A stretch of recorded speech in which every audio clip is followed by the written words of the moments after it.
This is Scott the Fix-It Guy. Our goal with our videos is to empower you to be able to do the repairs on your own and save a whole lot of money and also get that great feeling of having fixed it by yourself. Today we have the BOSCH dishwasher with the very common E-25 error, which means something's wrong with the drain system and it's just not able to get rid of all the water in the prescribed amount of time.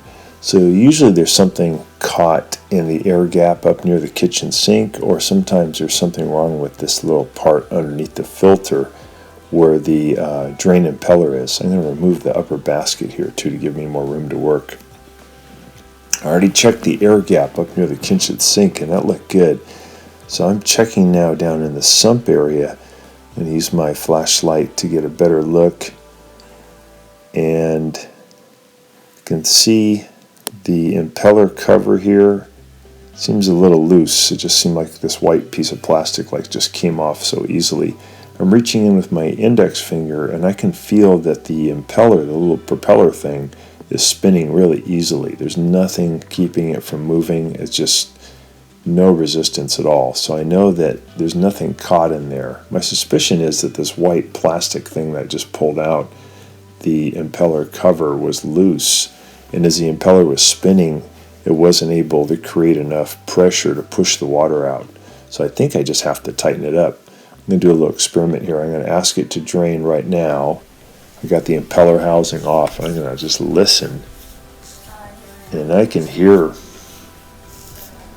that motor whirring. I can hear it spinning really fast. So I know that that thing is not, if I heard it humming, I would think it's the impeller's impeded, but it's spinning fast. So it's doing its job. The motor's doing great, but probably it's not getting rid of the water because there's a clog or because that plastic cover was loose. It's pretty common those things get loose. So I think all I need to do is just make sure that I get that thing locked in. But this little experiment helps to figure out what's going on. You want to be able to hear that drain motor zipping around. If you open it all of a sudden and look, you'll even see the water in the sump moving around. Yeah, that shows you that that thing definitely was spinning. So I'm going to see if I can get this cover to fit back in there a little tighter. There's some little junk there I'm going to get rid of. Usually you can just push this thing in using your fingers. Sometimes they're a little more stubborn. So I'm going to push it way down in there first, and then I'll try to push the top of it back toward me so that there's a little white tab that pushes into a hole in this gray plastic sump and it locks it in. I can't seem to get this thing to lock in. I'm pretty strong. I'm using a lot of inward pressure and this thing is just not locking in.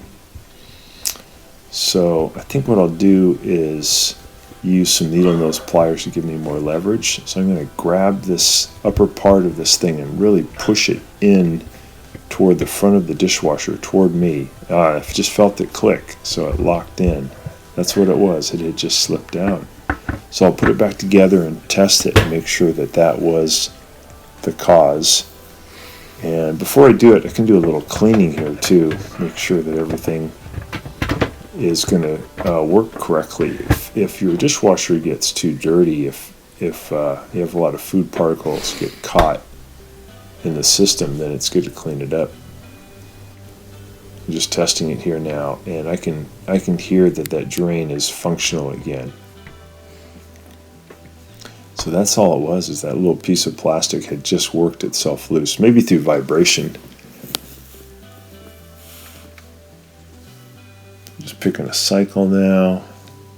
If I press the start button for like 3 seconds or more, it'll say 001. That was just testing a normal cycle to see if the circulation motor was running, and it was shooting water around really good. And I got a full contingent of water in there now. It's all the way up to the top of the filter handle. So I want to see if we can get rid of that water. So if I press this button, the start button, for more than 3 seconds, the display will change to 001, and that means that it's going to go to the drain cycle, and it'll kind of pulse first. It'll shoot a little water, then a little more, then a little more, and I can see that water shooting in there. I can hear it. So it is able to move the water now. It just couldn't do it before because that little piece of plastic had worked itself loose. Pretty common on the modern BOSCH dishwashers that thing comes loose. They're otherwise really good dishwashers. So that looks good. I'll go and clean up the machine a little bit now that it's working. Pull out this lower arm, and I see there's a lot of stuff caught in the holes. If those holes are plugged up, the dishwasher basically won't work because it wants to shoot water all over your dishes, but the jets are clogged and it can't. So you can get a lot of that stuff out just using a sharp implement. Another trick is to take off the bottom of this spray arm. It comes off really easily. And I'm also going to do it to the upper arm too. I'm going to undo the little nut and take that upper arm off also and just get these really clean.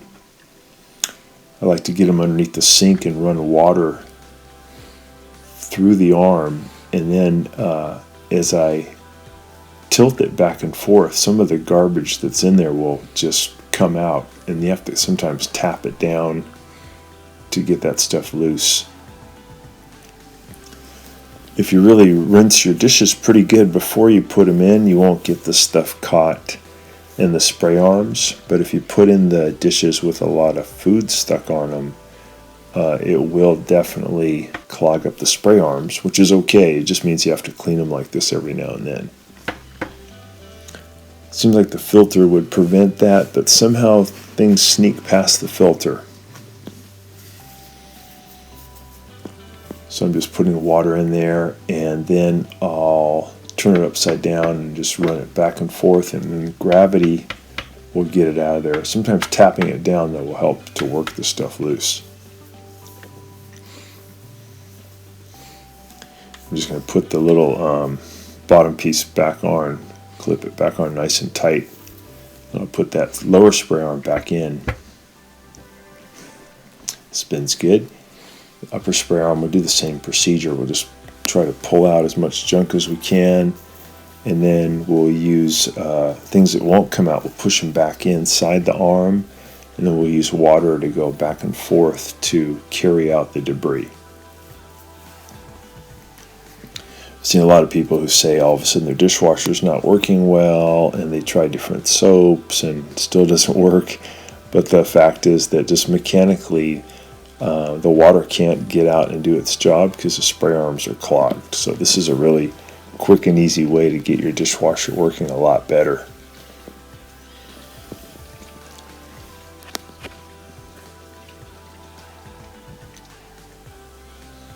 So that looks a lot cleaner. I think we got that. We'll go and put the little nut back in the hole, and then we're going to push it back up into the bottom of the upper tray, and we'll turn it about a quarter turn, and that'll lock it in. We'll spin it, make sure it spins good. And this dishwasher should do really good now. I think it's good that we clean the filter too, which is pretty easy. You just lift it up, you separate the two halves, just pull the bottom half off, and just run it underneath the hot water. Could even use a little, like an old toothbrush would help to clean it off. And probably every couple weeks to every month you could do this, and your dishwasher will just do a lot better. Another thing you can check if you're getting poor results with your cleaning is at about 10 minutes you could open up your dishwasher and you should get a big plume of steam coming out.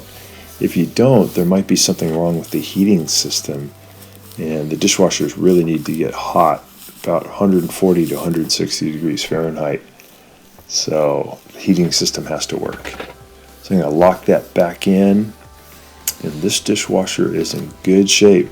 These last a long time, really well made.